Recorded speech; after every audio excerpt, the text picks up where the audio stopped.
বাবা, সরস্বতী পুজোয় গার্লফ্রেন্ডের শাড়ির কুঁচি ধরতে হবে, আমায় 1 লাখ টাকা পেটিএম করে দাও।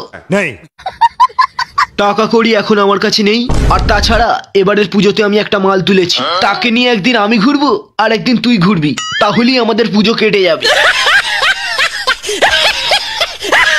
আমি আমার গার্লফ্রেন্ডের ছাড়া কারোর শাড়ির কুঁচি ধরতে পারবো না।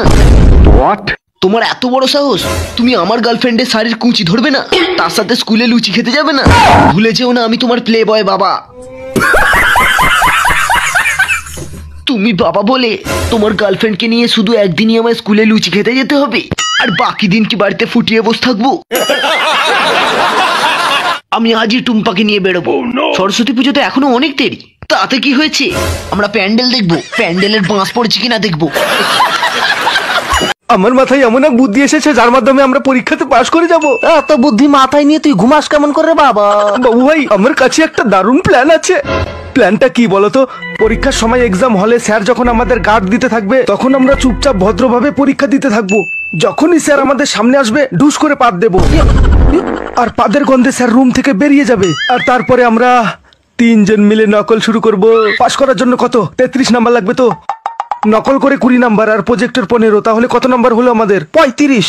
হিসাবটা ভালোই করতে পারো। এভাবেই নকল করে আমরা পাশ হয়ে যাব, আর তারপরে পার্টি করব।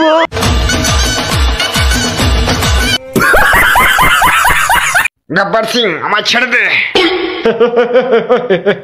তুই রিচার্জের দাম বাড়াবি আর আমি তোকে ছেড়ে দেবো?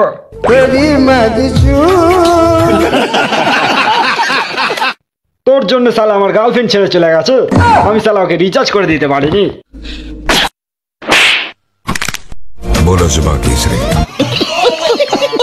আবার তোরা বালের নিয়ম বের করেছিস, 2 GB রিচার্জ না করলে 5G পাওয়া যাবে না। তাহলে 5G ফোনটা কি আমার বানায় গুজবো? শেষবারের মতো জিজ্ঞাসা করছি, রিচার্জের দাম কমাবি কিনা বল। না, বাঁচ শালাকে, গুছিয়ে খেলা। দে ছোট, শালা আজ কেটেই ফেলবো রে বিচ্ছি। প্রতি বছর রিচার্জ করে আমরা তো ছেলের বিয়ে দিলাম, আর তুই শালা এমনই মেয়েরা আমাদেরই নিমন্ত্রণ করলি না। इसकी माँ का भोला चेहरा।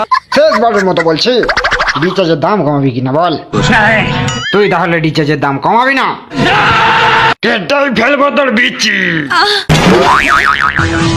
देखा आपने लापरवाही का नतीजा है।